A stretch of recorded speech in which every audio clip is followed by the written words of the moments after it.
Welcome back to Elevation Perspective. My name is Mark. Today we're talking about 5 players I can see traded this offseason as well as a possible home for those 5 players.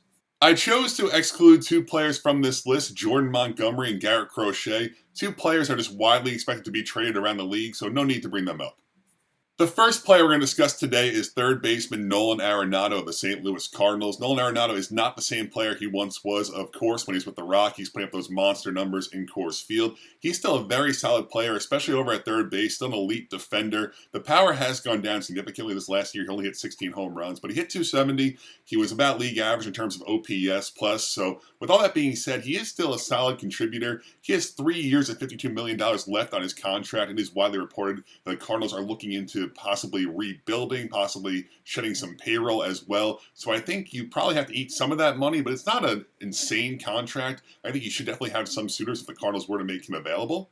I pulled up Nolan's Baseball Savant page to try to figure out what exactly is going wrong here. His quality of contact is just way down over the last handful of years. I did notice some really nice bright red spots there with the whiff percentage and the K percentage. So he's putting the ball in play just very weakly. Hopefully he can try to find some kind of middle ground, maybe put the ball in play a little bit less, but with more authority. I think that's definitely a possibility for Nolan Arenado to potentially bounce back.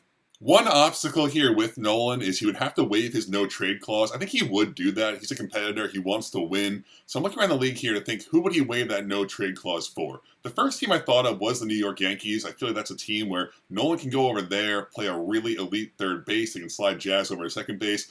At that point, Nolan Arenado is probably your 6 hitter, your 5 hitter, just not like a key team member, but more of like the secondary tier player. For $352, that's not egregious. I'm sure the Cardinals would pay some of it down. And I think if you put Nolan back into a playoff situation, into New York, that could definitely bring him energy, rejuvenate his career to a degree. I can see him going over to third base, playing an elite defensive third base while hitting 20 home runs, driving in 80 runs, and being a really productive player for the Yankees. For all of those reasons, I have Nolan Arenado going to the Yankees as my first proposed trade. The second player I can see being traded this offseason is first baseman Andrew Vaughn for the Chicago White Sox. Now, you got to remember, with the White Sox, all the chatter right now is about Garrett Crochet and Luis Robert. But I see a world where Andrew Vaughn is a very productive player outside of Chicago in a better lineup, a better environment for that player. He had 19 home runs for the White Sox last year, so he's no slouch. He, of course, was the 3rd overall pick back in 2019. A lot of prospect pedigree. He's probably not lived up to what most people thought he was going to be to this point, but he has really solid quality of contact metrics. I think he's a player that,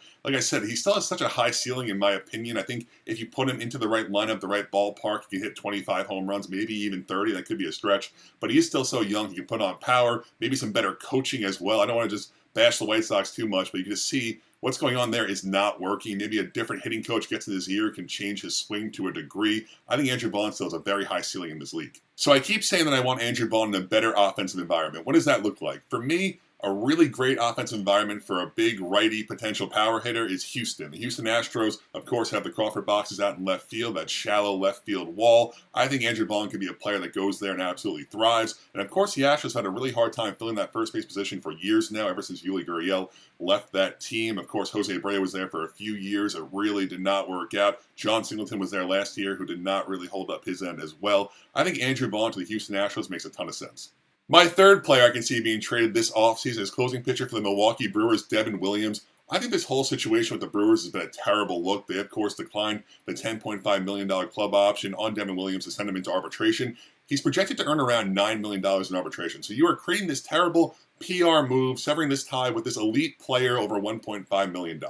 And I know the Brewers are like this. They're really close with the penny pushing. They don't do big moves, but to do something like this with your own guy, I think it's a terrible look, a terrible move. Of course, he's not going to stay there long term. We know that going in. Look no further than the whole Josh Hader situation a few years ago. Very similar situation where best closer in baseball on the Brewers here, and they get traded away. Devin Williams did miss 3 months last year with a stress fracture in his back. When he came back, he was phenomenal again. The same old Devin Williams he always is. He had 14 saves and 1.25 ERA, 38 Ks in 21 innings. So he was just as elite as he was before the injury. I don't think there's any worry or concern there going forward. He is going to be an extremely highly sought-after player here. 1 year left on this deal, of course, before he gets a mega deal in free agency. Lots of teams are going to be calling the Brewers about this player. I think the Phillies make a lot of sense here. The Phillies do have Carlos Estevez as well as Jeff Hoffman hitting free agency here. The bullpen was definitely a big strength for them last year, so losing those 2 big guys, they're going to have to replace them somehow. I think Devin Williams for a 1 year deal here shouldn't cost you a crazy amount in terms of prospect capital. Maybe like one guy inside of your top 5 and a few like lesser names toward the back end of the farm system. But I think the Phillies going out there, getting Devin Williams for that 1 year, making him the closer for this team that has playoff World Series aspirations makes a ton of sense. The number 4 player I can see being traded this offseason is center fielder for the Baltimore Orioles, Cedric Mullins. Cedric Mullins is now 3 years removed from that dominant 2021 season he had where he hit 30 home runs and stole 30 bases. He kind of looked like he was going to be a true superstar at that point because he was around 27 years old when that did happen. But the last 3 years, he's kind of leveled out to more of a 15 home run, 30 steal guy, plays a good center field, hits around 230, which is still productive, but of course it's not that superstar we thought he was going to be.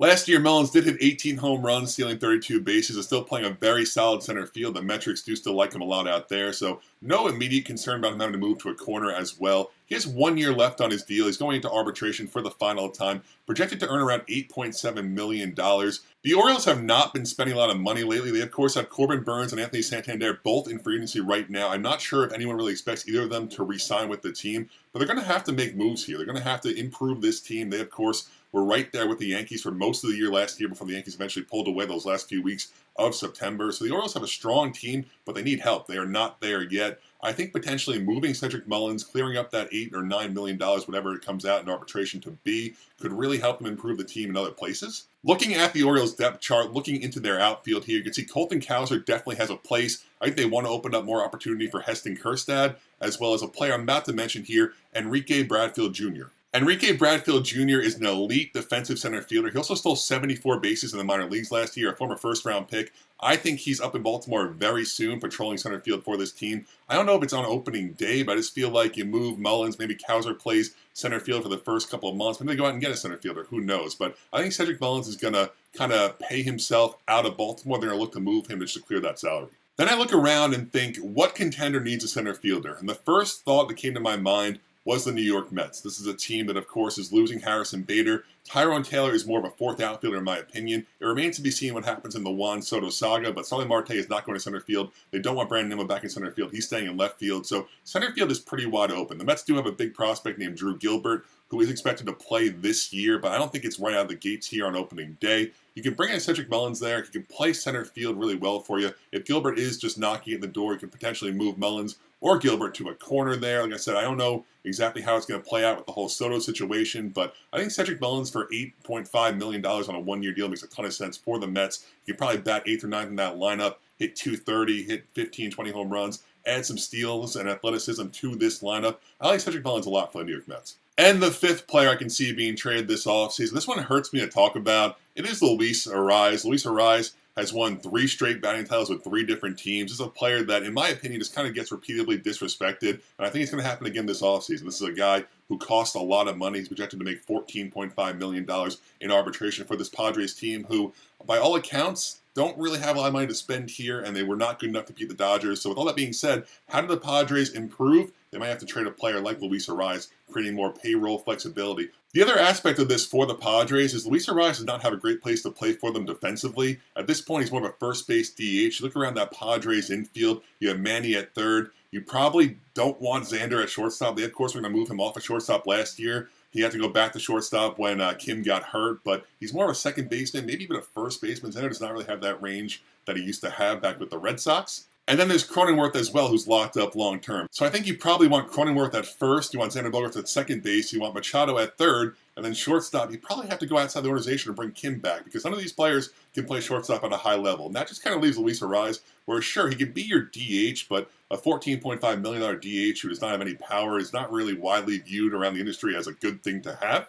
Luis Arraez is really such an interesting player, though, because I feel like there are 2 sides of the baseball community. One group loves him, see him as the next Ichiro, Tony Gwynn. The other group is like, this guy is a one-dimensional batting average player with no power, no speed, no defensive value added. With all that being said, how do you properly value this player, and how do you give him $14.5 million when you don't really have a spot for him? With all that being said, I think Arraez wins his 4th batting title with a 4th different team in 2025. I think it's going to be the Seattle Mariners. The Mariners are a team that have been desperately seeking offensive help, offensive support here for Julio Rodriguez for years, it feels like. We know it's a tale as old as time. It's a broken record. Their pitching is phenomenal. They just have absolutely no offensive help. If the Mariners were to bring in Luis Arraez and put him in that leadoff spot right in front of Julio, he's always on base, of course, getting singles, drawing walks, scoring runs. I think it makes a lot of sense for that lineup. He can play first base, he can DH for them, play a little bit second if they need it. A projected trade I think could make sense here is J.P. Crawford and a high-end reliever going back to the Padres here for Luis Arraez, and that could definitely help out both teams. Padres help bolster that bullpen in the back end.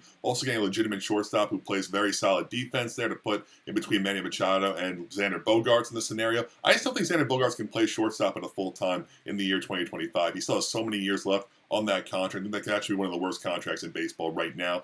I think Luis Arraez going to the Seattle Mariners makes a lot of sense. I think he'll lead off for that team, win a batting title, and continue his very interesting career. That's going to do it here for my 5 players I can see being traded this offseason. I try to think outside the box here with some of these picks. I think Nolan Arenado and Devin Williams are probably more likely than the other 3 players, but I think it's a fun exercise. Hopefully everyone enjoyed, and thank you so much for watching.